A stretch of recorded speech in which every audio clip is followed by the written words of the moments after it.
Moadim L'Simcha. We're going to start today our daf, Shekalim daf Yud Aleph. We're continuing. We were in the bottom, we'd gotten at the bottom of Yud Amud Bet to this section about, we quoted something in the name of Rabbi Yehuda Grot or Gud Gada or Gud Gina, not exactly clear what his name is, but about, we quoted something before, and then we quoted now something else that he said, which was the Shulchan v'Menorah v'Mizbachot v'Parochet Makvin et HaKorbanot Divrei Rabbi Meir, but the okay, so all the different kelim, the Shulchan, the table, the Menorah, the Mizbech, both Mizbachot, the Ketoret, and the one outside, all prevent the Korbanot from being sacrificed. Chachamim omrim ein lecha ma'akev et hakorban ela hakiyor v'aken bilvad.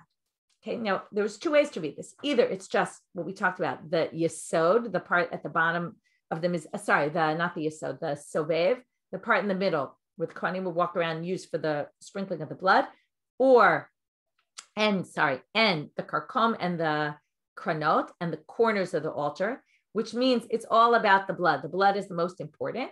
Some people say it's the kiyor v'kano, really the literal of what it says here, which is the basin and its stand, which is a little bit weird. And that's why people change the nusach, because why would that be so important?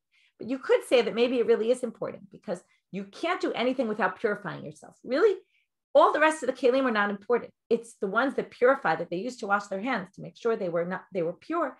That's the thing that's the most important. Without that, you can't even get started. By the way, this was a big debate when they came back to Israel in probably, I don't remember in what year it was, but if Palestine wanted to bring sacrifices back in and say, based on this, you see, you don't need to have everything in place in order for it to work. And we describe this as if they're disqualified, but really he talked about, it means really if they're not even there or they're not in their proper place or, right, it seems like according to the rabbis, as long as you have, now the question is what, but as long as you have something, right, either the kiyor v'kano or the karkom and the keren, then you can already start sacrifices. Anyway, it obviously didn't work, but he did suggest, then this had something to do with it. V'lochen, now we have a problem because v'lochen amar Rabbi Elazar v'Rabbi Yossi ben Chanina. But now the rabbis here said just the karkom and the keren. But he said, right, both these rabbis, Rabbi Elazar and Rabbi Yossi ben Rabbi Chanina said, kol hein dichtiv nochach ma'akev, tzela eino ma'akev. So they said, when it says nochach, which is just the menorah, that is ma'akev, but nothing else. Amar b'shmo bar Nachman b'shem Rabbi Yonatan, afilu tzela ma'akev, even tzela, which would include the shulchan. V'amar Rabbi Ila b'shem Rabbi Shmo bar Nachman, afilu sima ma'akev, even vayasem. Okay, vayasem applies to the mizbachot. It applies, the vayasem appears in a lot of psukim there. Okay, it appears in vayasem et mizbech, vayasem et parochet hamasach, vayasem et hakiyor. Okay, this is the basin. So vayasem is mentioned by a lot. He says even those are. So how do we relate to all these opinions of Amoraim, which seem to contradict the rabbi's opinion that was mentioned in the time of the Tanaim that says it's just the karkom and the keren? So how do we rationalize this? Amar Rabbi Chanina, kam ba'avodot shebifnim, kam ba'avodot shebchutz. There's two different types of avodot. There's ones that are done inside the heichal, like the lighting of the candles and the putting of the lechem apanim and the burning the incense. Those are done on the inside. For that, you need either just the menorah, or the menorah and the shulchan, or the menorah, the shulchan, and the mizbachot. Those have higher criteria. But the avodot on outside, which are most of the avodot, which are the sacrifices, most of the sacrifices are done on the outside, and the blood goes on the outside, except for a few that the blood goes on the inside.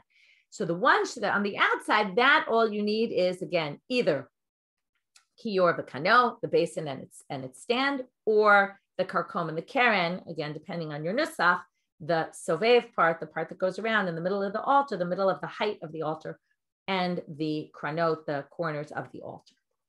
Amar Rabbi Chanina. So now Rabbi Chanina comes and says, now we're going back to the Mishnah. The Mishnah was talking about this ramp that they built for the para aduma. So there was a ramp that they built. Again, this was to prevent any type of tumor. When you're walking out from the temple with the para aduma in order to burn it, we want to make sure that you don't become tamei at all. So we have this special ramp that they would build. We'll learn a little bit more about it at the end of the section. But it basically, it's what we call chotzetz mipnei tumah. What it does is it blocks any tumah from coming from the ground. Remember, tumah goes all the way up unless there's something blocking it. If there's something blocking it, then the tumah stops where it's blocking, and it doesn't go above. So if you're standing on this ramp, you're fine. So now we said in the Mishnah that the Kohanim Gedolim would make them for themselves with their own money, okay, according to one of the opinions. Abba Shaul said, okay, the Tanakama had said the kevish, the parah was taken from the money, right, of the communal money. But now Abba Shaul said, no, each Kohen Gadol would build his own ramp. So now they're going to have a little bit of criticism about the Kohanim Gedolim, and we know this from the end of the Sanctity period that it was very corrupt, particularly the Kohanim Gedolim, the high priest. So Amar Rabbi Chanina, Shachatzit Gedola Ita b'nei Kohanim Gedolim. The Kohanim Gedolim, okay, because they were the ones who built these ramps from their own money, there was a lot of arrogance here. Sheyoter mishishim kikre zahav, okay, a huge amount of money. Hayu motziim ba, they would spend a ton of money on this. We knew they were very wealthy because they would buy their way into the kahuna. Shaya kivshasha para omed, v'lo yacham mehem motzi parato b'kivshasha chavero. Each one would build their own. There was already a ramp there. They would break it, right? Ela sotro uboneu to mishelo. There was a ramp there already. They had a para aduma. They would break the ramp of the previous guy and build their own ramp, right? This is, you go and you see buildings with people's names on them, and right, that was what was going on here. The Kohen Gadol wanted this ramp to be known as his ramp. Okay, so Rabbi Chanina has some criticism about the Kohanim Gedolim for doing this. He said, why would you waste your money? It's already built. Right nowadays, we have buildings named for people, but they built the building. They didn't knock down someone else's building that was perfectly fine and build a building just so they could get their name put up. That's not why they do it. They do it because they want to donate something that's important and needed. This is totally not necessary. There's no reason for it. We already have a ramp. So why would you knock down someone's ramp just to build your own ramp and put your name on it? Seems very inappropriate. Heitiv Rabbi Ula, Komet Rabbi Mana. So he says, wait, can't possibly be that they were doing this because of arrogance. V'hatane. Okay, so let me just stop for a minute. We talked about the Kehuna Gdola and at the end of Bayit Sheni. You can look this up historically because I see people are asking. It's true you can't really buy your way into the Kehuna Gdola, but at the end of the Second Temple period, when the Romans were in charge, they would buy their way. I don't remember all the details, but the Romans kind of allowed this type of thing. It wasn't appropriate. It wasn't the way we normally do it, but that's what was going on. So there were issues. I don't remember all the details of them, but you can look it up and research it. But there were definitely issues with the Kehuna Gdola being corrupt. They would switch every year, right? Normally it was dynastic, the way it was in Aaron and your father was, but it all changed at the end of Bayit Sheni. So now Rabbi Ula comes in front of Rabbi Mana and says, V'hatane, Shimon HaTzadik, shtei parot asa. We're going to have two problems with Shimon HaTzadik, according to his theory that it was all arrogance. Shimon HaTzadik himself built two parot. He had two, we'll get to the fact that he built in a minute, but he had two para adumas that he dealt with in his lifetime. Lo kekevesh shotzia, when he was a Kohen Gadol. Lo kekevesh shotzia tzeh, hotzia tzeh. He didn't use the same ramp for both parot. He built a new one each time. Itlach lemema, Shimon HaTzadik, shachatzaya. So wait a minute. Number one, Shimon HaTzadik, he was a tzaddik and he was known to be a great person. He was definitely not arrogant. So if he built one ramp, forget about two. If he built one ramp, obviously this was really, right, it was not done out of arrogance. Number two, if he himself built two, right, if the whole idea was you wanted your name put on it, he already had one with his name on it. So the fact that he built two also proves that there's no way that that's the reason why they each built their own ramp. So now we're going to see there was a different reason why they each built their own ramp. It had nothing to do with arrogance. Al Shem Ma'alahi Bepara. Sorry, I skipped two words. My Kedon. So what's the issue here? Al Shem Ma'alahi Bepara. Sulhi Bepara. It's because they wanted to make a statement about the Para Aduma. What kind of statement did they want to make and why? So they wanted to make a statement that we're very, very careful about the purity of the Kohen doing the Para Aduma. And that's why each time they built a new ramp, so if someone would say maybe the old one wasn't good enough or they wanted to make a big showing of it, right? When you build something, everybody notices. They wanted to say we're super careful about Tumah and Tara. Why was this so important? So there's a very famous machloket between the Prushim and the Tzdukim, okay? The Pharisees and the Sadducees. The Tzdukim said that if you're a Tvul Yom is someone who goes to the mikvah in the morning and then has to wait for sunset or sometime during the day, has to wait for sunset, right? They became impure for the day. They go to the mikveh in the morning. They They have to wait for nighttime. So the whole time after they went to the mikvah, before the sunset, or before actually the stars come out, they're considered still in a semi-state of impurity. Okay, we saw a lot of things about this in the past, how they're generally treated as an impure person, even though we're going to see there are certain things, since they've already gone to the mikvah, they can do. One of the things that the Prushim thought that you could do is you could deal with the para aduma, even though you're a tful yom. The Tzdukim said, no way, okay? They wouldn't allow this. So now it became this big debate between them, because there were a lot of debates between them, there was a lot of tension, and this was one of the big debates. So what did the Prushim say? Right, the Prushim are the rabbis. They said, what we're going to do is we're going to make sure that the person who, it's not just, okay, a tful yom can do it and fine, if b'mikra, if it happens to be that someone's a tful yom, so they could do it. No, that wasn't good enough. They wanted to say, we believe that this is the case. We disagree with you. In order to do that, this crazy situation, they made sure every time the para aduma was done, it was done with a tful yom. Okay, they potentially made someone impure so that they could go to the mikvah in the morning and then deal with the para aduma. Now, this has one effect, which is to say, our opinion is correct and we want to make a big statement about it. That's true. On the other hand, it could cause people to say they don't really care about tuma and tara, because look, they're mitame someone, they're making someone impure just to make a statement, right? And this person is not fully pure. And maybe people will think that means that you don't really care about purity when it comes to the para aduma. So what they bent over backwards the other way to show we are super careful about purity when it comes to the para aduma. It's just that we think that this is the halacha. We think that a tful yom is allowed to do it. And therefore, they made a new ramp each time to show how serious they were about purity of the para aduma. And that explains, right, it was a long explanation, but that explains why they did what they did here, okay? That explains why each time the new Kohen Gadol would build a new ramp. Okay, moving on. So this I said we get back to. How did this ramp look, right? You would have assumed it was just a flat ramp that went over that went up from there to the Har Zeitim where they would burn it. From Har Habayit to Har Zeitim. So now, Tane, Zizinu Kotalim Hayu Yotzim Mikan Mikan. They had walls and protrusions coming out. Why is this? Kedesh Shelo Yatzitzu v'Yatzitzu HaKohanim v'Yitamu.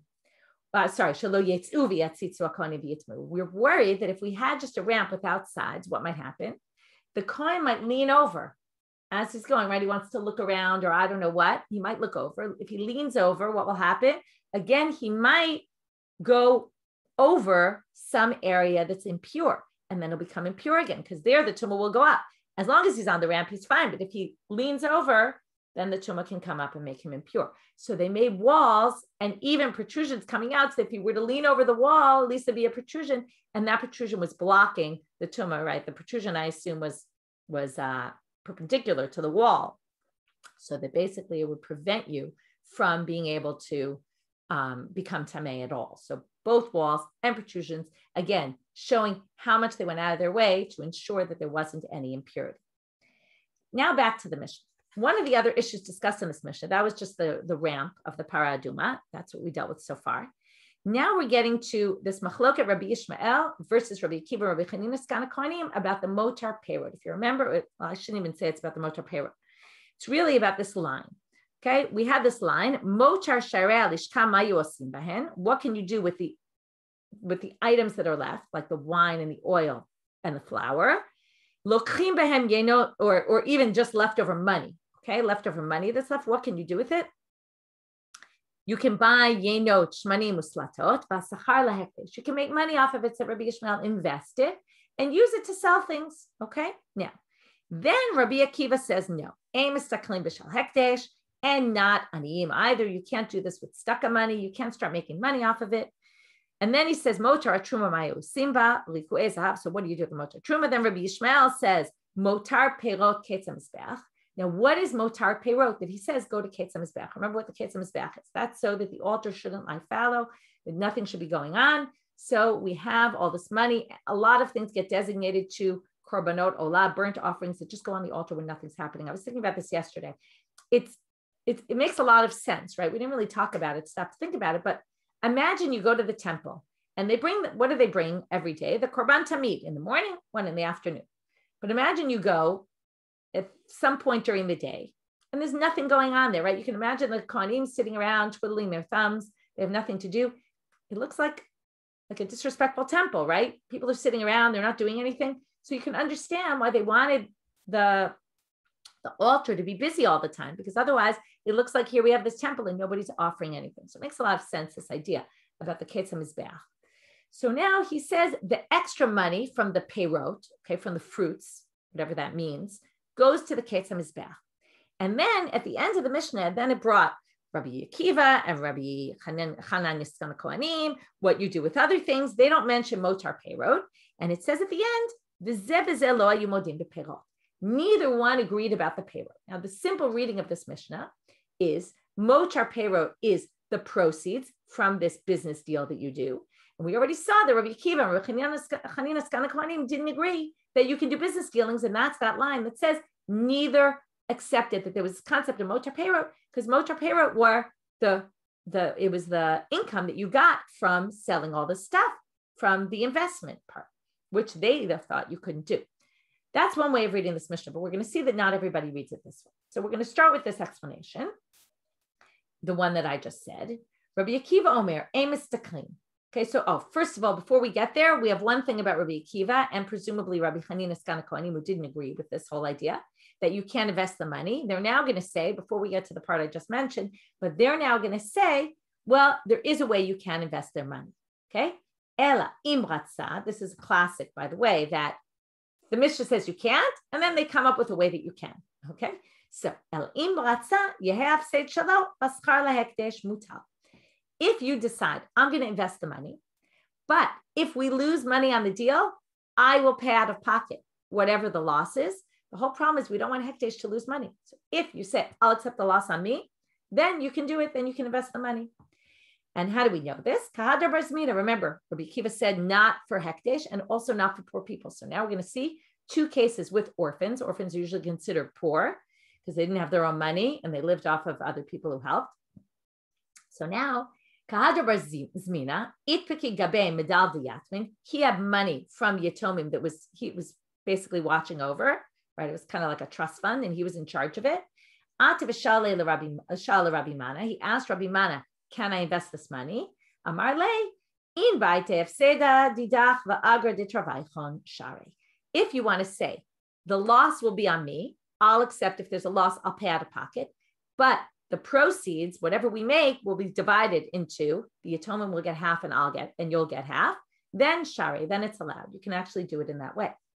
Rabbi Shiur bar Ada itpiki gabe medal diyatmin va'avikin. And Rabbi Shiur bar Ada also had money of orphans, and he did exactly this. So here you see that even according to Rabbi Akiva and Rabbi Hanan Yiskan Kohanim, if you accept the losses upon you, then you can actually invest the money. Okay, no problem. So now we get to Motar Peirot. Matnita de Rabbi Yishmael. So they say, right, this must be, right, the Mishnah, when it talks about Motar Peirot, it's talking about according to Rabbi Yishmael. To Rabbi Shiur bar Yosef pater matnita Motar Peirot schar lahekdesh. Motar nisachim zo se'ah revi'it. So now we're going to explain the Mishnah according to the way we understood it, which is Rabbi Shiur bar Yosef. He explains our Mishnah. Motar Peirot is the proceeds that the hekdesh got from the investment, and that's according to Rabbi Yishmael only.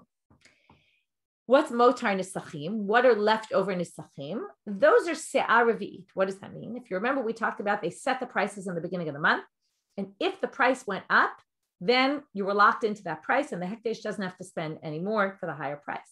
But if the price went down, this is se'ah revi'it, meaning instead of 3 se'ah for a sela, let's say, you now get 4 se'ah for a sela. So the fourth one now becomes extra because you only needed 3, but now you got it for the better price. So now you have 4, you being the Beit HaMikdash, the temple, treasury.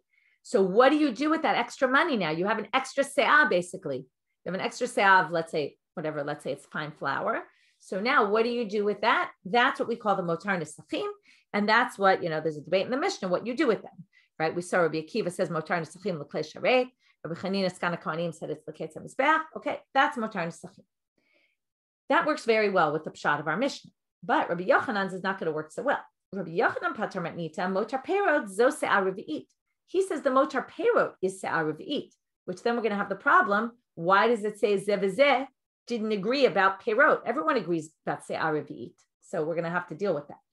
Motar nisachim. Now, if you say motar perot is se'ar revi'it, so how do you explain motar nisachim? What are the extra libations? How could you have extra libations if not that? Motar nisachim leberutzim. That's the overfill. Okay, what's the overfill? So we're going to see a few kind of examples of overfill. One is the hekdesh, when they bought the supplies like the solet and the wine, right? The solet is the fine flour, the wine and the oil for the libations. Their suppliers would give them overfull. Okay, you would buy a cup and you would get a heaping cup, but you really only needed a cup for the temple. So the temple would end up getting extra for the overfill. That's the motar nisachim according to Rabbi Yochanan. Okay, so the first question is going to be, and then and then it's a debate. What do you do with motar nisachim? Do they go to Kesem Mizbech, or do they go according to Rabbi Akiva? Rabbi Akiva said, right, l'klei sharet, and Rabbi Hananya said l'ketz hamizbeach. So now we're going to say, so first of all, Leile Rabbi Chia bar Yosef leberutzim. He doesn't have berutzim. He doesn't have the heaping, right, the overfill. Seems strange. Rabbi Chizkiah, Madid nafal se'ar revi'it nafal berutzim. Rabbi Chia bar Yosef said, se'ar revi'it, he meant motar nisachim is se'ar revi'it, and it's the overfill. All those are considered, right, motar nisachim. Rabbi Chia bar Yosef nicha. Okay, now we're going to read the Mishnah and say the Mishnah works very well, like I said before, according to Rabbi Chia bar Yosef. Why? Because he says, you can't make money off hekdesh, not aniyim either, according to Rabbi Akiva. Therefore, when it says neither agreed about perot, that means neither agreed that you can make money off of, right? Which means motar perot is making money. It's not the se'ar revi'it, it's the investment. But adate to Rabbi Yochanan kashya. But Rabbi Yochanan makes no sense. Why? If you're going to say perot is se'ar revi'it, it says already, hatanina, it says in the Mishnah, amdu mishalosh yisapek me'arba. Remember we saw this, if the price is changed, then they get it for the cheaper price.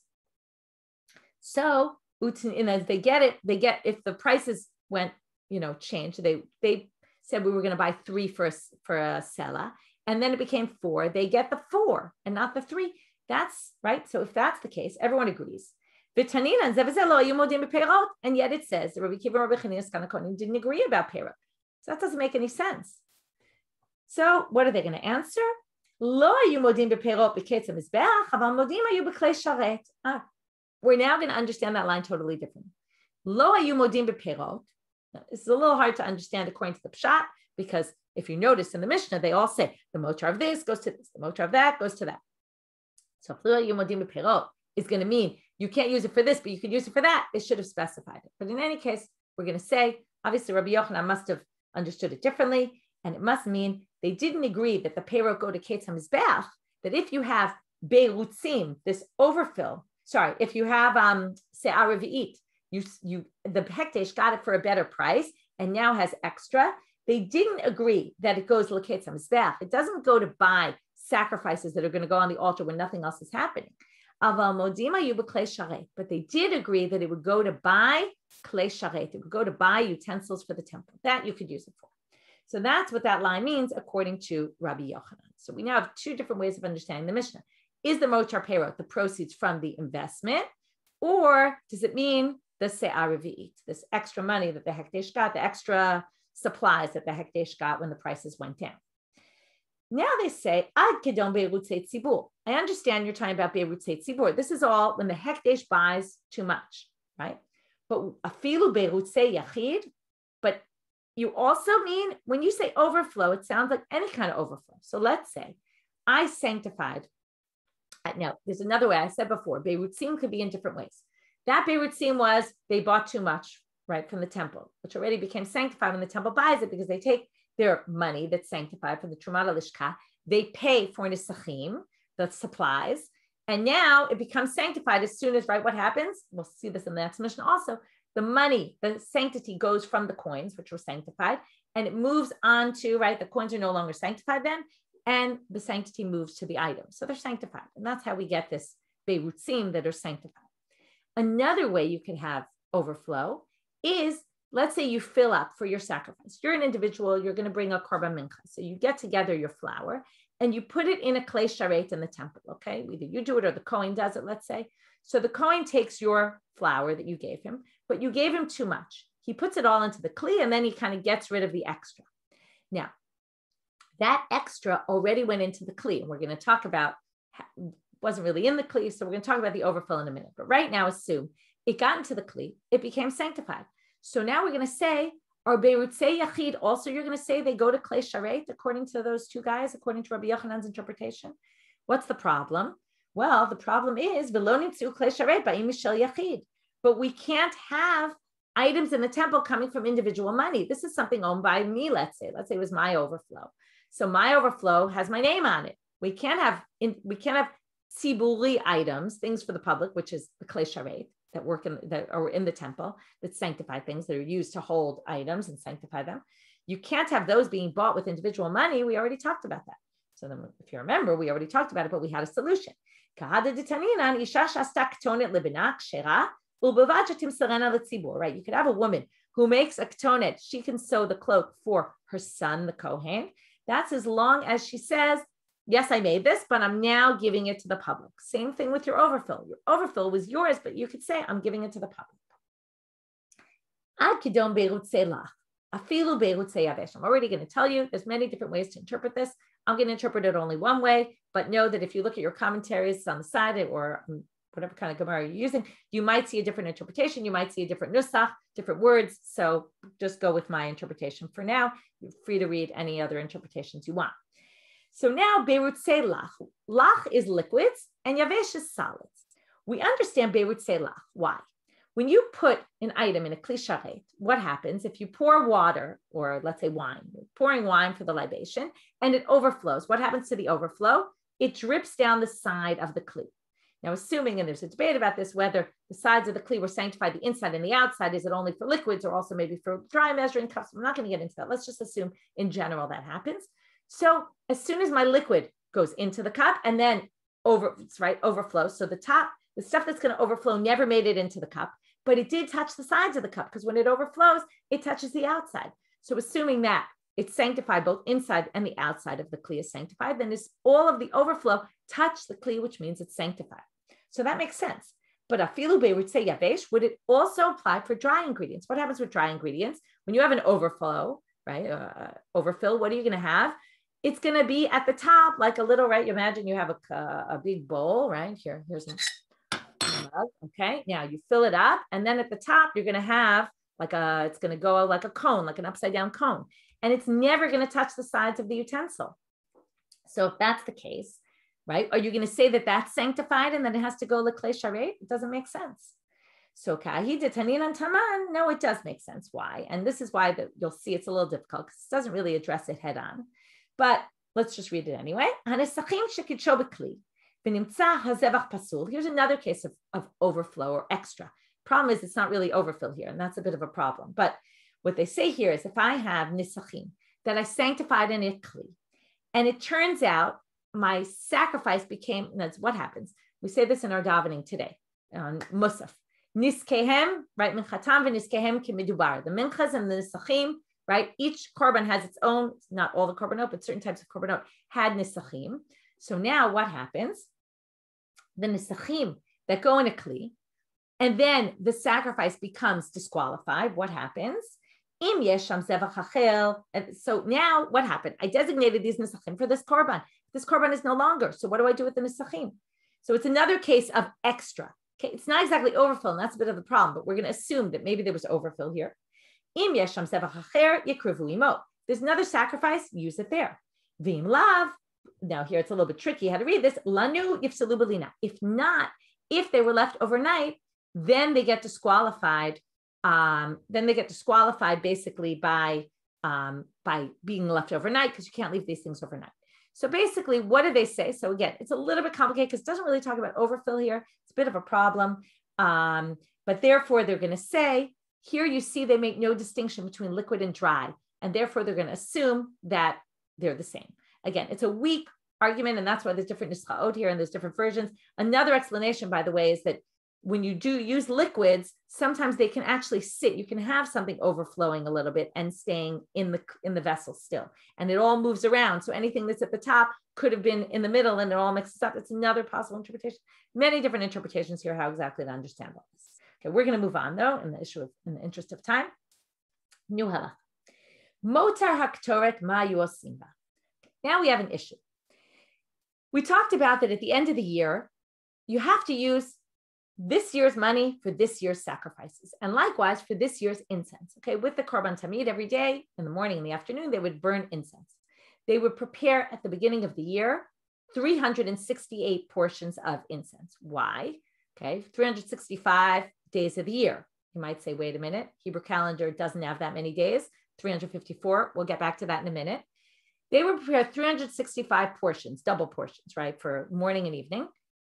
And 3 extras for the Kohen Gadol and Yom Kippurim. He would take a handful, maloch hofnav, of incense. So they would do 3 portions worth, so you could have a whole handful. Okay, normally you would take a kmitza, right, the 3 middle fingers of incense on a daily basis. Now, there was always going to be leftover. Why? Because first of all, maloch hofnav isn't 3 portions, so you're always going to have leftover from the 3. You have to take from a bigger amount, a handful, but there's always more.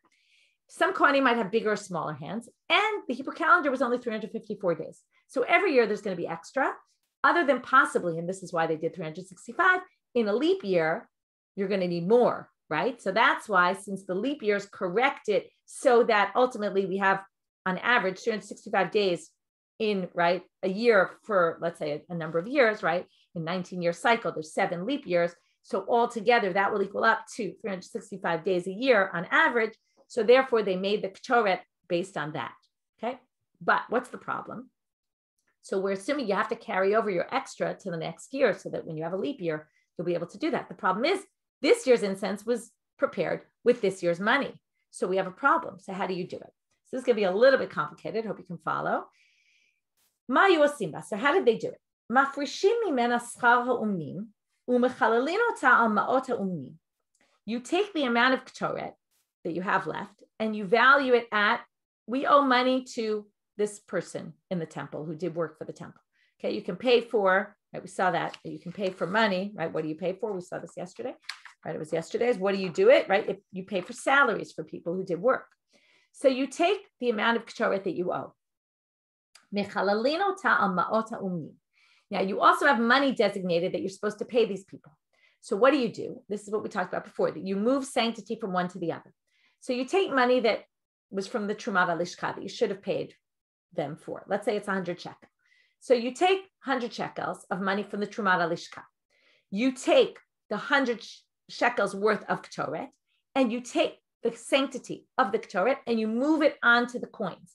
Now we're going to have a question in the Gemara right away, which is, how can you move it onto coins that are sanctified? You can only move, right? You can only do transfer, this pidyon of moving sanctity from one thing to another, if the item itself is chulin. It's not sacred. It can only work that way. So we're going to have a question. But let's just assume right now, these coins, even though they came from the Trumat Alishka, we're going to assume they're not sacred. You're going to take that money that you owe them. But what are you going to do? You're going to take the sanctity of the ketoret, put it on those coins. Then the ketoret is going to have no sanctity anymore, which is what we want, because we want to use it to pay those people. So we're going to pay them the 100 shekels worth of ketoret. Now, they don't really want ketoret. What are they going to do with 100 shekels worth of incense? But wait, you'll see. So now, so they get paid by ketoret. But then what do? You take the new money now from this year's Trumat Alishka, and now you buy it off of those people. Okay? So you now take the new money and you buy the ketoret. What happens? The sanctity of the new money goes onto the ketoret. The ketoret becomes sanctified, belongs to the temple, and they now get money that's no longer sanctified because the sanctity was removed when they bought the ketoret. So there you have a good solution. Now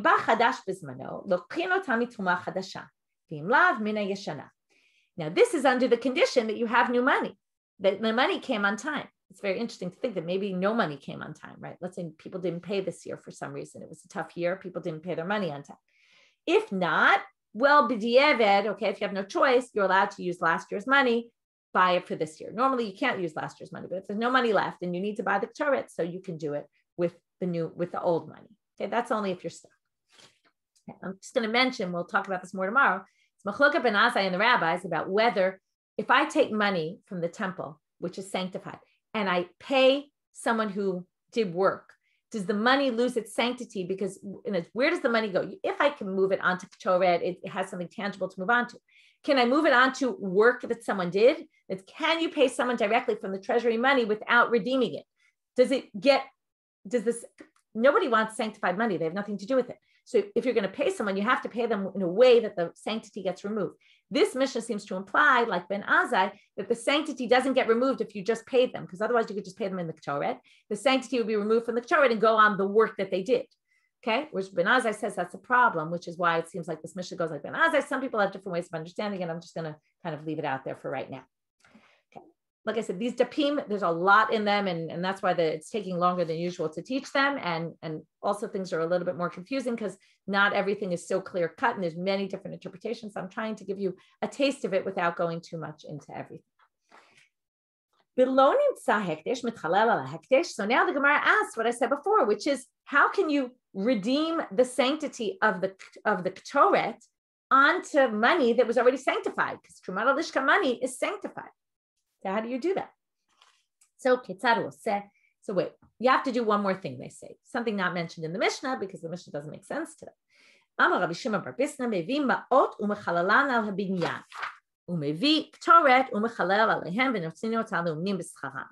What do you do? You take the money of Trumat Alishka. You have to actually take the sanctity off the money before you do this. How do you do that? Well, things that were built in the temple, like stones that we're building, that we used to build something, or anything that the walls, okay, anything that was built, wasn't sanctified until it's already built.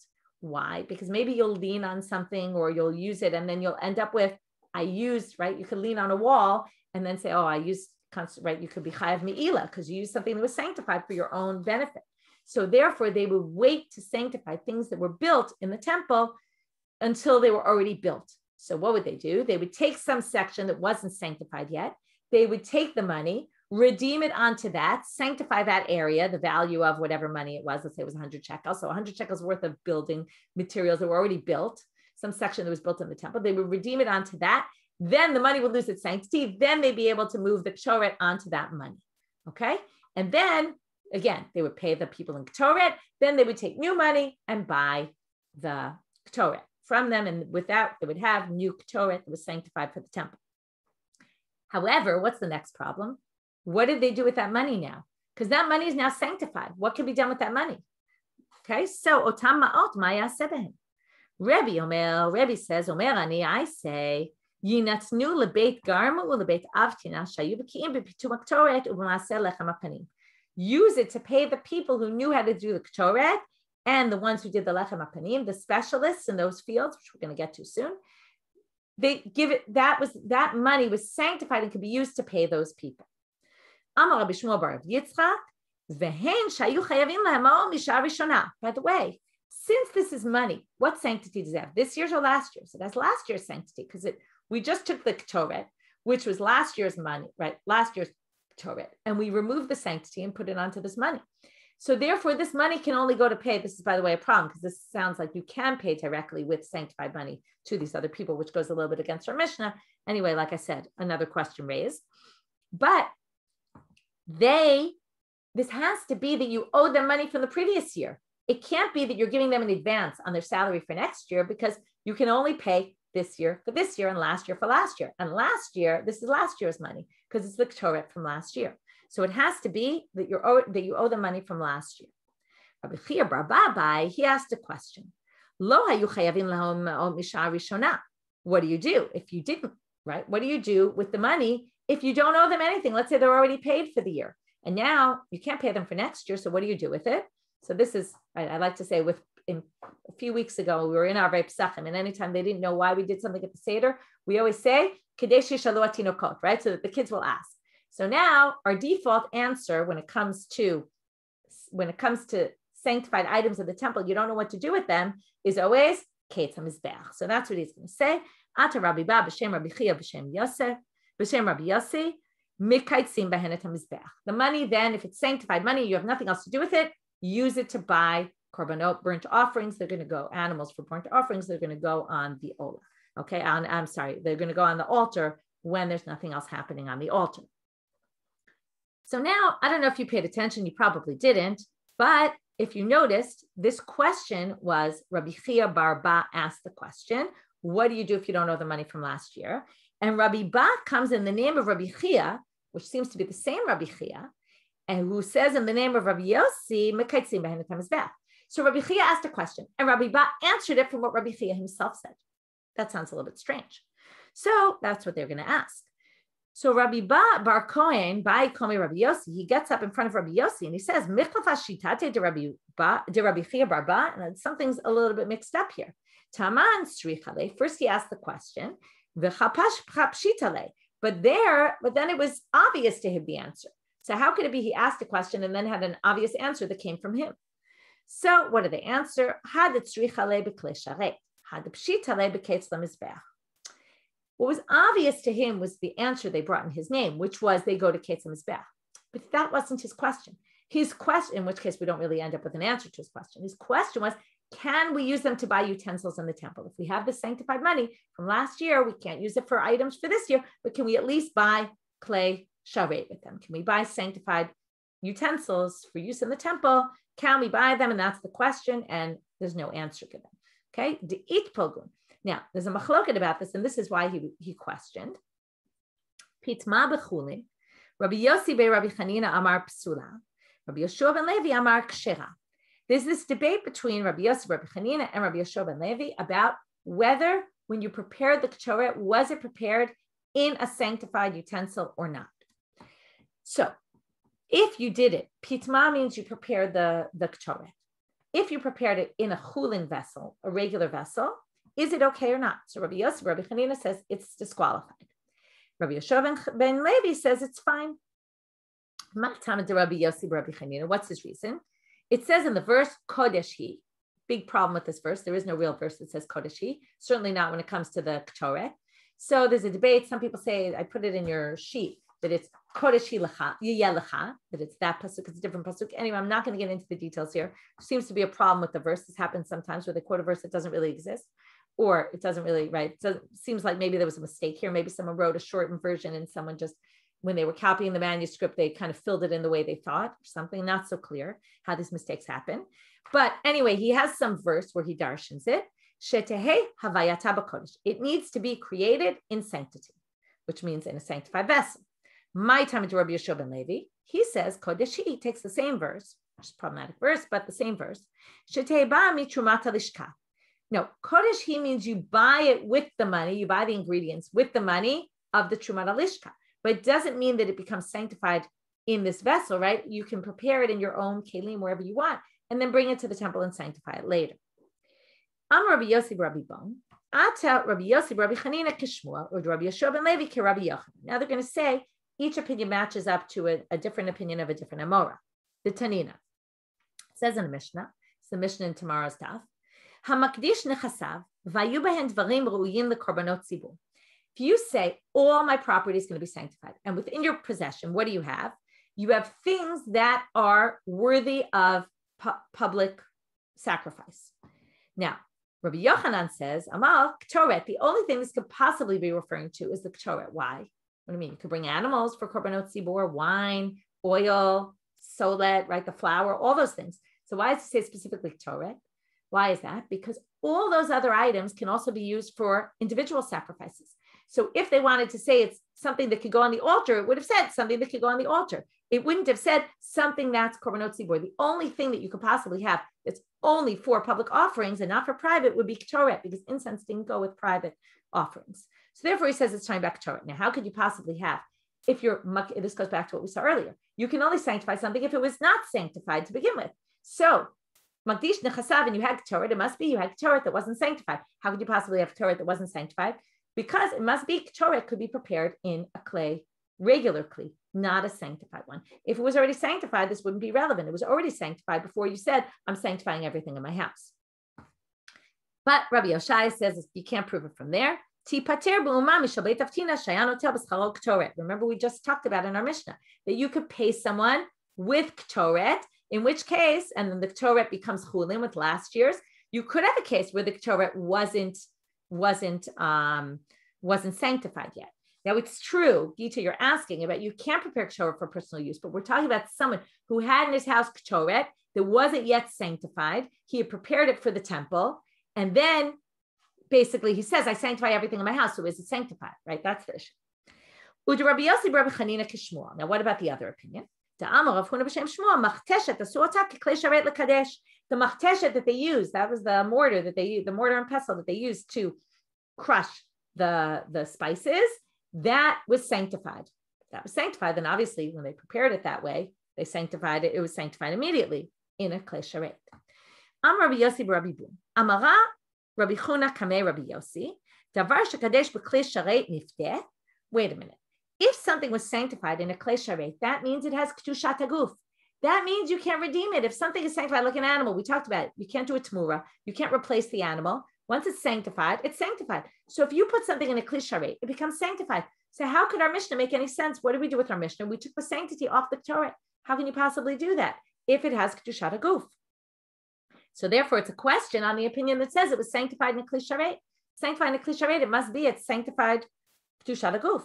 So Amarle, the lo de Shmuel, wait a minute. Wasn't it Shmuel's opinion? Didn't we say he holds like Shmuel? And what did Shmuel say? Shmuel Amal, kal hi b'motar. To eat pagun, it's a kula the rabbis made. Yes, it's true. Kedushat haguf can't be redeemed. Remember, we talked about all those animals that have to be left to graze until they get a blemish. But however, what's the important part? There's a debate about Shmuel says, the rabbi said though anything left over from last year can be redeemed, even if it's kedushat haguf. And that's what we're talking about. Our Torah here can be redeemed at the end of the year when it's left over. How do we know there's a machloket here? Hotiru tmimim. If you had animals that you set aside for the korban tamid, the burnt offerings, if you had perfectly unblemished animals, what do you do with them at the end of the year? Shmuel amar niftim kitmimim. You can redeem them, no problem. Rabbi Yochanan amar niftim kipsulei mukdashim. They're like anything else that became disqualified. You have to leave them to graze. Only when it gets a blemish, you could sell them and then take the money and buy new ones. But you can't leave them. So here you see the exact same machlok. What if hotiru seirim?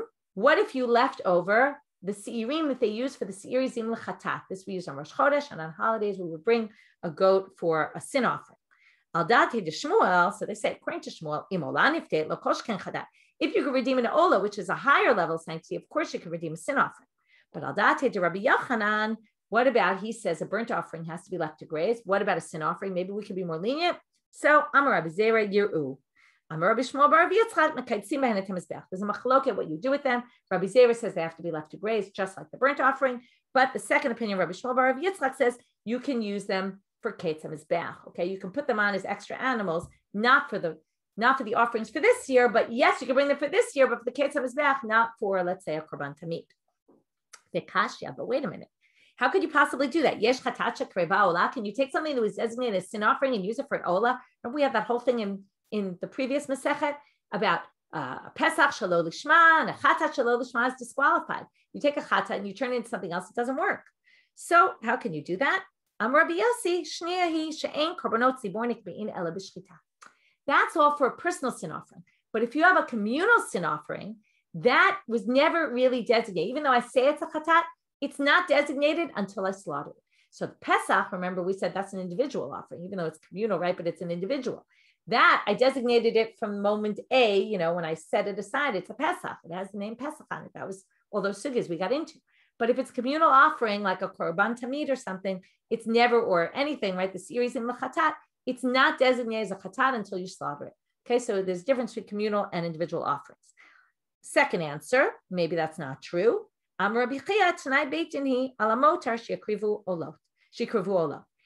that when the Beit Din sets this aside and says this is going to be used for a communal sin offering, they say, well, unless we don't need it.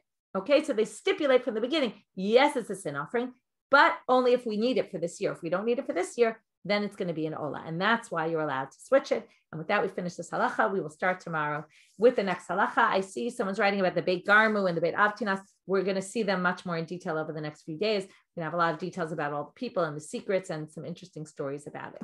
So if you don't want the next step to be spoiled, don't read up too much about it yet. Okay. We'll pick up tomorrow. Modim Simcha.